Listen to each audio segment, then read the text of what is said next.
അരുൺ സാറിന് കുറച്ചു കൂടുതലാ. പനിയും ശരീരവേദനയും കാരണം തലപൊക്കാൻ വയ്യെന്നാ പറഞ്ഞത്.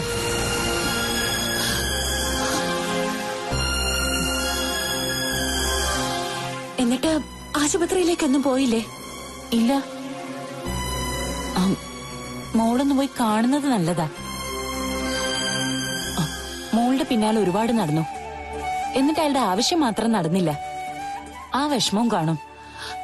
അതേപ്പറ്റി പപ്പേട്ടനോട് പറയുകയും ചെയ്തു. എന്താ പറഞ്ഞത്? പനി വന്ന് ക്ഷീണിച്ച് അവശനായി കിടന്നപ്പോഴും കാർത്തുവിനെ കുറിച്ച് അന്വേഷിച്ചതെന്ന് പറഞ്ഞു. മോള് അരുൺ സാറിന് വേണ്ടി പ്രാർത്ഥിക്കണമെന്നും പറഞ്ഞു. ഞാൻ പ്രാർത്ഥിക്കുന്നൊക്കെ ഉണ്ട് എന്ന് കരുതി ദൈവത്തിനെല്ലാം ചെയ്യാൻ പറ്റുമോ? അസുഖം മാറാൻ ഡോക്ടറെ കാണണം. ആ കൂട്ടുകാരനടുത്തുണ്ടല്ലോ, വക്കീല്. അതുകൊണ്ട് പിന്നെ പേടിക്കാനൊന്നുമില്ല. അങ്ങനെയാണെങ്കിൽ സാറിന്റെ വീട്ടിലേക്ക് പോയിക്കൂടെ? അവിടെ ആവുമ്പോ സമയത്തിന് വേണ്ടതൊക്കെ ഉണ്ടാക്കി കൊടുക്കാൻ ആളുണ്ടാവുമല്ലോ. അതൊക്കെ മോള് തന്നെ നേരിട്ട് പോയി പറഞ്ഞാ മതി. വേണമെങ്കിൽ ഞാൻ കൂടെ വരാം. അയ്യോ വേണ്ട, പനിയാന്നറിഞ്ഞപ്പോ ഒരു വിഷമം, അത്രേ ഉള്ളൂ. സ്നേഹമായാലും വിഷമമായാലും അത് പങ്കുവെക്കാൻ കഴിയണം. അങ്ങനെ വന്നാ തെല്ലൊരാശ്വാസം കിട്ടും.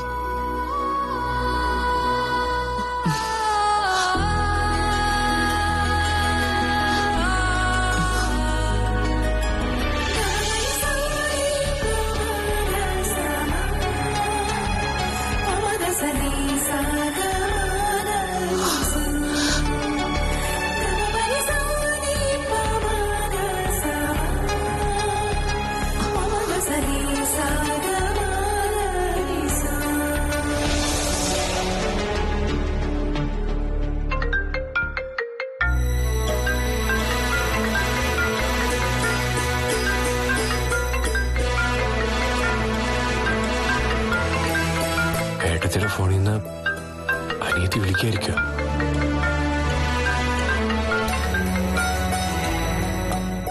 ഹലോ, അരുൺ സാറല്ലേ?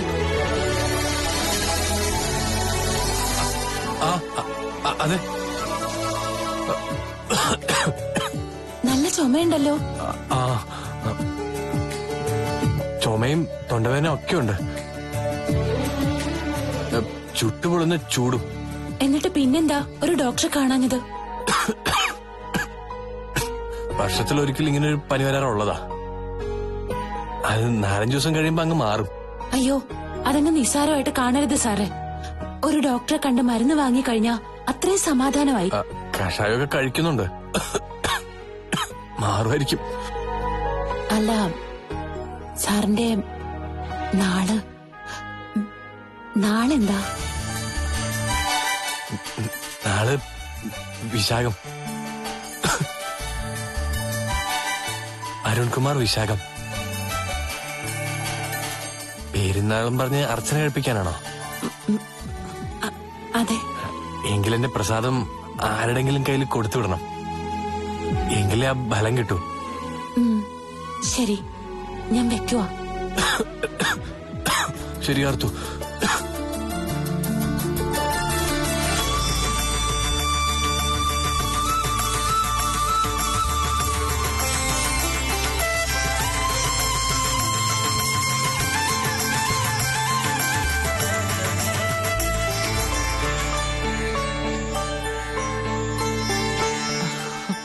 എന്താ സാറിന്റെ നക്ഷത്രം?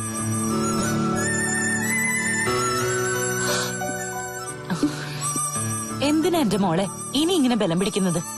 നാണമൊക്കെ മാറ്റിയിട്ട് തന്റെ അടുത്തോട് പറഞ്ഞൂടെ എനിക്ക് അരുൺ സാറിന് ഇഷ്ടമാണെന്ന്?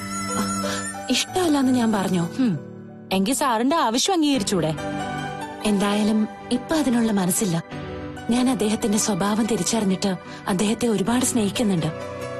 അത് സത്യമാ. എന്നാ അതിന്റെ പേരില് ഉടനെ ഒരു കല്യാണത്തെ പറ്റി ചിന്തിക്കാൻ എനിക്ക് പറ്റില്ല. അവിടെയും എന്റെ ഭാഗ്യദോഷം എന്നെ പിന്നോട്ട് വലിക്കുന്നുണ്ട്.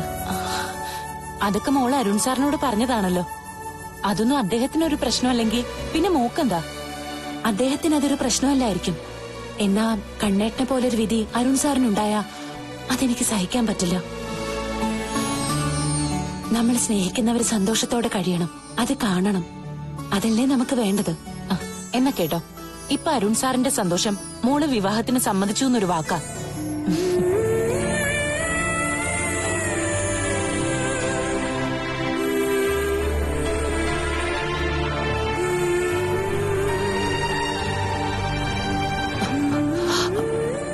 അരുൺകുമാർ, വിശാഖം. അരുൺ സാർ എവിടെ? ദേ വരുന്നു എന്ന് പറഞ്ഞ് പുറത്തോട്ട് പോയതാ. സന്തോഷത്തോടാ പോയത്. അപ്പൊ എന്തോ പുരോഗമനം ഉണ്ടല്ലോ. എന്താണെന്നൊന്നും പറഞ്ഞിട്ടില്ല. കാർത്ത് വഴിയിൽ വെച്ചെങ്ങനെ കണ്ടാ തീർന്നു.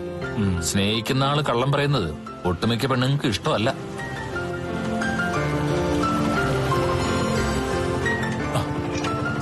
നീ ഇതെവിടെ പോയതാടാ?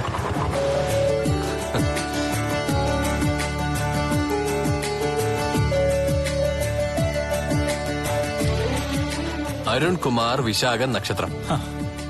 ഇന്ന് നിന്റെ പിറന്നാളാണോ? അതേ പറ്റിയൊന്നും പറഞ്ഞില്ലല്ലോ. ഇന്ന് എനിക്ക് പിറന്നാളിനേക്കാൾ മധുരമുള്ളൊരു ദിവസം. എന്നെ ഒരാള് വിളിച്ചു. കാർത്തുവാണോ സാറേ? ഈ സന്തോഷം കണ്ട അറിഞ്ഞൂടെ കാർത്തുവാണെന്ന്. അയാളെന്റെ അസുഖത്തെ പറ്റി ചോദിച്ചു. ഞാൻ ആവശ്യത്തോടെ ചുമച്ചോണ്ട് അയാളുടെ ചോദ്യത്തിനുള്ള മറുപടിയും പറഞ്ഞു. എന്റെ നാളെ അയാൾ ചോദിച്ചു, അമ്പലത്തിൽ അർച്ചന കഴിപ്പിക്കാനാ. പോരെ, ഇതിനപ്പുറം എന്തെങ്കിലും തെളിവ് വേണോ കാർത്തൂന് സാറിനോട് ഇഷ്ടമുണ്ടെന്ന് മനസ്സിലാക്കാൻ? ഈ ബുദ്ധി എനിക്ക് നേരത്തെ തോന്നാത്ത എന്താന്നാ ഞാൻ ആലോചിക്കുന്നത്. അതിനെ നല്ല നല്ല ആൾക്കാരെ അടുത്ത് വരണം. ഇനി അവള് നിന്നെ കാണാൻ വരൂടാ? അതറിയില്ല. എന്നാ അറിഞ്ഞോ, ഉറപ്പായിട്ടും വന്നിരിക്കും. ഞാൻ ഈ നാട്ടിൽ നിന്ന് പോകുമ്പോ എനിക്ക് മാത്രമായിരിക്കും വേദന എന്നാ ഞാൻ കരുതിയത്. എന്നാ എന്നെ പോലെ തന്നെ അയാൾക്കും വേദനിക്കും. എന്നെ ഒന്ന് കാണാൻ വേണ്ടി അയാൾ കാത്തിരിക്കും. അതെനിക്ക് ഇപ്പൊ ഉറപ്പായി. എന്ന് വെച്ച് പ്രേമിക്കാനൊന്നും ഇനി സമയമല്ല. കല്യാണം കഴിഞ്ഞിട്ട് നീ പ്രേമിച്ചാ മതി. വീട്ടിൽ പറയാറായോടാ? ഇനിയിപ്പൊ ധൈര്യമായിട്ട് അങ്ങ് പറഞ്ഞോ സാറേ, ഈ ബന്ധം നടക്കും. നിന്റെ നാവ് പൊന്നാവട്ടെ. ഇനി വളരെ കുറച്ച് ദിവസങ്ങളെ നമ്മൾ കാണൂ. അതിനിടയ്ക്ക് എന്നെ സ്നേഹിക്കുന്നവരുടെ സന്തോഷം കാണാൻ കഴിയുന്നത് ഒരു ഭാഗ്യ സാറേ. അതിന് നീ എങ്ങോട്ടാ പോകുന്നത്? എനിക്ക് പോകാൻ ഒരിടമുണ്ട്. അവിടേക്കുള്ള തോണി അടുക്കാറായി. അതിനുമുമ്പ് കാർത്തും സാറും ഒന്നിക്ക് വന്ന വാർത്ത കേൾക്കണം.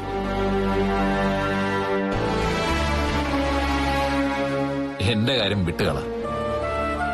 ഇത് ദൈവങ്ങൾക്ക് പോലും വേണ്ടാത്തൊരു പാഴ. അതുകൊണ്ട് എന്റെ തലവരെ ഇനി പൊളിച്ചെഴുതാനൊന്നും പറ്റില്ല.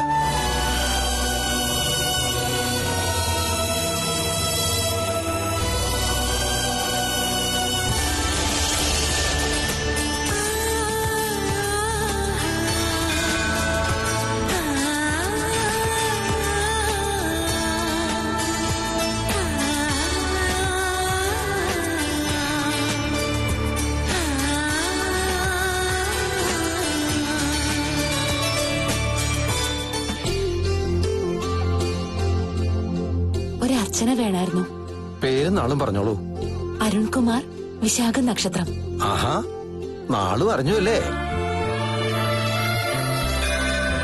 നന്നായി പ്രാർത്ഥിച്ചിട്ട് വന്നോളൂ.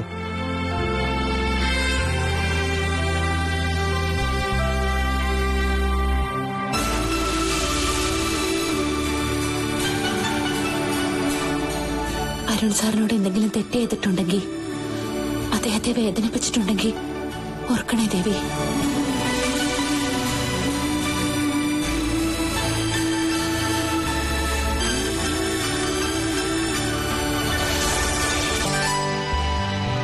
എന്താ കാർത്തു, എന്തിനാ കാണണമെന്ന് പറഞ്ഞത്?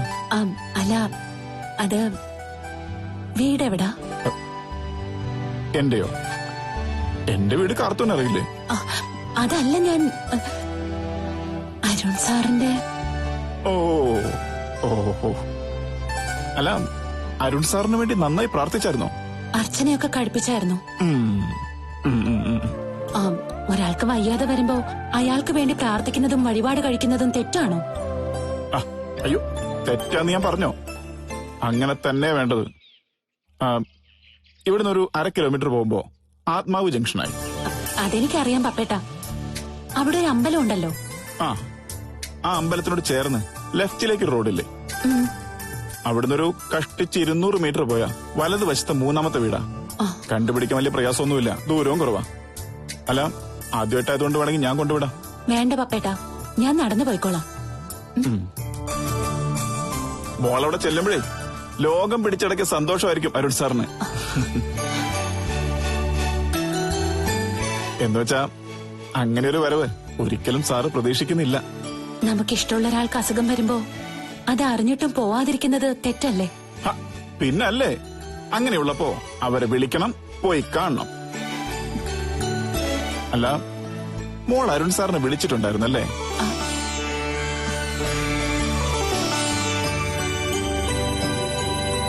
സാറ് പറഞ്ഞല്ലോ വിളിച്ചിരുന്നു.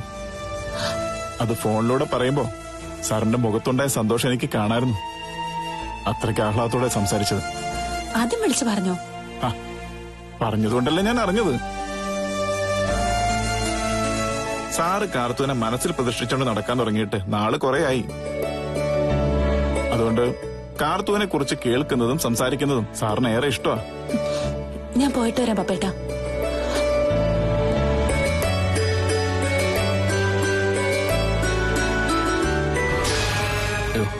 എന്തായാലും ഒന്ന് വിളിച്ചു പറഞ്ഞേക്കാം, അബദ്ധം പറ്റണ്ട.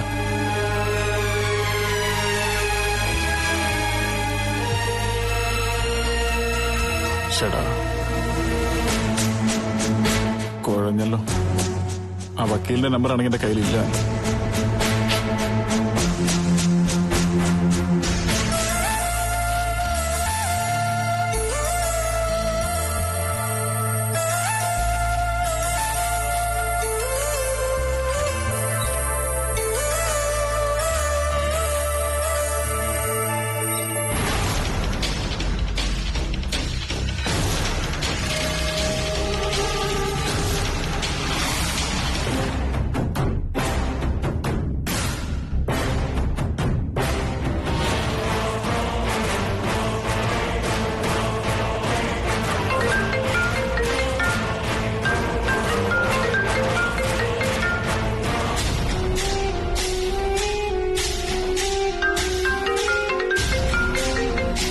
എന്താ ദീപ? സാറേ, പുറത്തേക്കൊന്നും ഇറങ്ങില്ലേ, മൂടി പതിച്ച് കിടന്നോ, കാർത്തു വരുന്നു.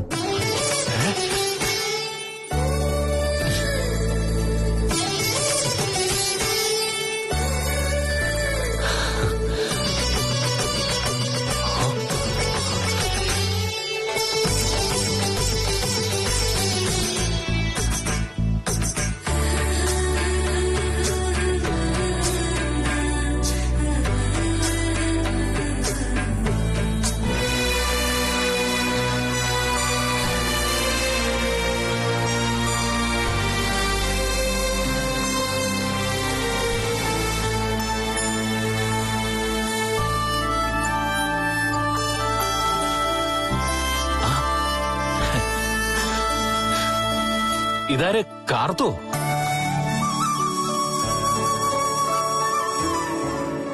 ഞാൻ സാറിനെ ഒന്ന്. അതിനെന്താ, എത്ര പറഞ്ഞിട്ടും കേൾക്കുന്നില്ല ഹോസ്പിറ്റലിലേക്ക് വരാൻ. ഇന്ന് കുറച്ച് കൂടുതലാ പനി. എന്നിട്ടെന്താ ഡോക്ടറെ അടുത്ത് പോവാത്തെ? അതല്ലേ പറഞ്ഞത്, വരുന്നില്ലെന്ന്. ഇനിയിപ്പം കാർത്തു ഒന്ന് സംസാരിക്കും, അത്രയ്ക്ക് ആവശ്യതയുണ്ട്. ബെഡിന്ന് എണീക്കുന്നില്ലേ? കഞ്ഞി കുടിക്കാനൊക്കെ എഴുന്നേറ്റിരിക്കും, പിന്നെയും കിടക്കും. അമ്പലത്തിൽ പോയിരുന്നോ? പോയി. സാറിന് വേണ്ടി അർച്ചനയും കഴിപ്പിച്ചു. അതെന്തായാലും നന്നായി. അതുകൊണ്ടിനി നല്ല മാറ്റം വരും. എന്നോട് സാറ് പറഞ്ഞു ഒന്ന് അമ്പലത്തിൽ പോയി പ്രാർത്ഥിക്കാനും വഴിപാട് കഴിക്കാനും ഒക്കെ. കാർത്തു അത്തോട്ട് വാ.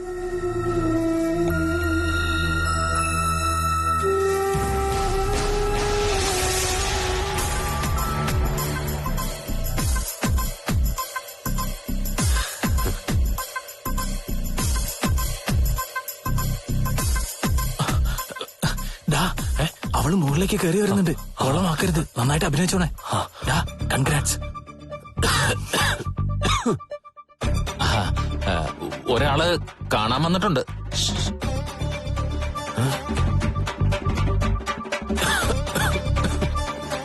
കേറി വരൂ.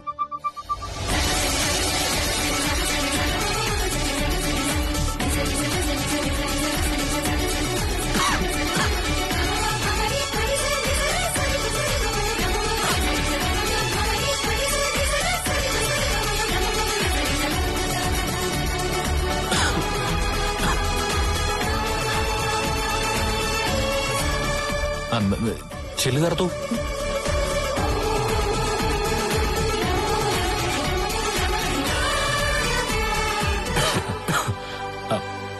പനി കുറച്ച് കൂടുതലാ. രാത്രിയിൽ നിർത്താതെ ചുമയുണ്ടായിരുന്നു. കഷായം ഉണ്ടാക്കി കൊടുത്തു. അതിനുശേഷാ ഒന്ന് ശമിച്ചത്. സാറങ്ങ് വന്നേ, അവര് സംസാരിച്ചിരിക്കട്ടെ.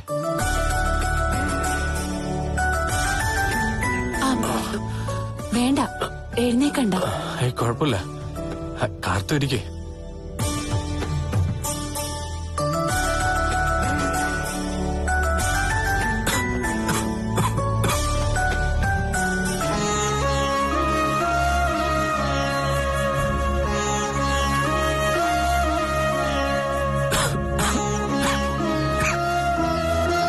അമ്പലത്തിൽ പോയി പേരും നാളും പറഞ്ഞ് അർച്ചന കഴിപ്പിച്ചു. ഓ, അതാ ഇപ്പൊ ഒരു ആശ്വാസമുണ്ട്. ഇത് ഭയങ്കര ചുമയാണല്ലോ. ക്ലൈമറ്റിന്റെ. നല്ലൊരു ഡോക്ടറെ കാണിക്കണം.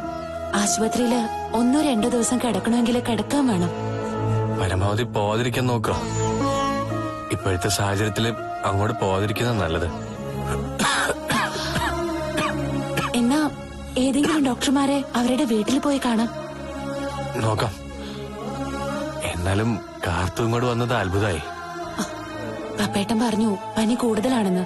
ഒന്ന് വന്ന് കാണാൻ പറഞ്ഞു. അത് നന്നായി. ഞാൻ തന്നെ ഓർത്ത് കിടക്കായിരുന്നു. ഒന്ന് വിളിച്ചിരുന്നെങ്കിൽ എന്ന് ആഗ്രഹിച്ചു. ദേ, അപ്പൊ ആള് നേരിട്ട് മുന്നിലെത്തി. ഈ പനിക്ക് ഒരർത്ഥത്തിൽ നല്ല മരുന്ന് ഇത് തന്നെ കാർത്തു. എന്റെ മനസ്സിപ്പോ ഒന്ന് തണുത്തു.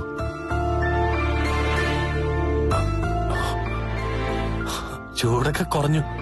അത് തോന്നുന്നതാ. സാറിന് നല്ല തളർച്ചയുണ്ട്. അങ്ങനെ പനി വരാത്ത ശരീരം എന്റെ. കുറെ നാളുകൾക്ക് ശേഷമോ ഇങ്ങനെ കിടപ്പിലാവുന്നത്.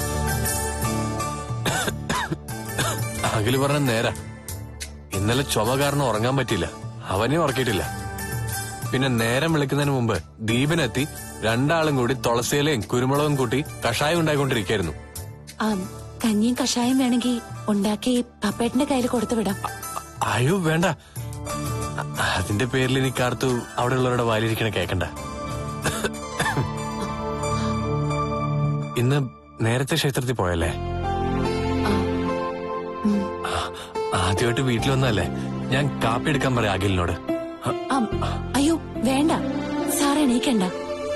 കാപ്പി കുടിക്കാനൊന്നല്ല ഞാൻ വന്നത്, സാറിനെ ഒന്ന് കാണാനാ. അല്ല, മിക്കവാറും ഇന്നത്തോടെ എഴുന്നേക്കാൻ പറ്റും. ഞാൻ പറഞ്ഞല്ലോ, താൻ വന്നപ്പോ മൊത്തത്തില് ഒരു എനർജി കിട്ടിയിട്ടുണ്ട്. ശരി, ഇടയ്ക്ക് വിളിക്കാം. പോവാണോ? വൈകിയ വഴക്ക് കിട്ടും. അവിടുത്തെ അമ്മയുടെ സ്വഭാവം അറിയാലോ.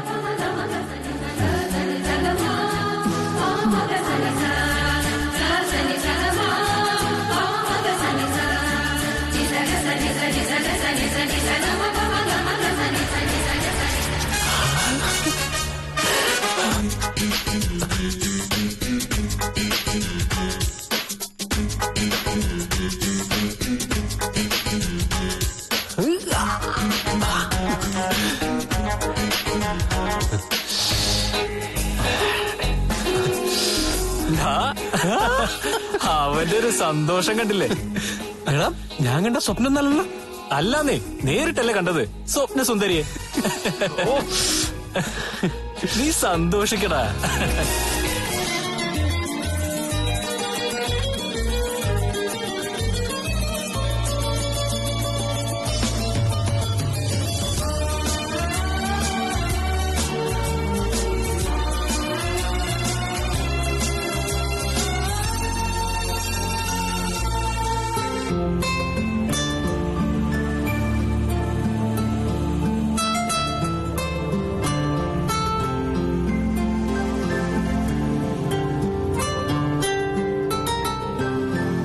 അരുൺ സാറിനെ ഉടനെ ഏതെങ്കിലും ഡോക്ടറെ കാണിക്കണം. ഞാൻ പറഞ്ഞിട്ടുണ്ട്. കാർത്തു കാണാൻ വന്നത് വലിയ ആശ്വാസമായി കാണും. ഇടയ്ക്കിടയ്ക്ക് ഉറക്കം എഴുന്നേക്കുമ്പോ ചോദിക്കായിരുന്നു കാർത്തൂനെ കണ്ടോന്ന്. വരാൻ പറ്റിയില്ലെങ്കിലും ഇടയ്ക്കിടയ്ക്ക് വിളിക്കണം. അത് സാറിന് വലിയ ആശ്വാസമായിരിക്കും. അതൊക്കെ ഞാൻ ചെയ്തോളാം. അതുകൊണ്ട് അസുഖം മാറൂ. അതും ശരിയാ. പിന്നെ കാർത്തു നന്നായി പ്രാർത്ഥിച്ചല്ലോ. സ്നേഹമുള്ളൊരു പ്രാർത്ഥിച്ച അസുഖം മാറി നിൽക്കും. എന്നാൽ എല്ലാറ്റിനും ആത്മാർത്ഥത വേണം. സ്നേഹത്തിനായാലും പ്രാർത്ഥനയ്ക്കായാലും.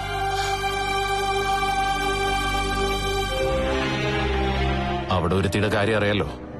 2-3 ദിവസം കഴിഞ്ഞാ ഞങ്ങളുടെ വിവാഹ. എന്താ നിങ്ങളുടെ മനസ്സിലെന്ന് ഞങ്ങളൊക്കെ ഭയന്നിരിക്കുവാ.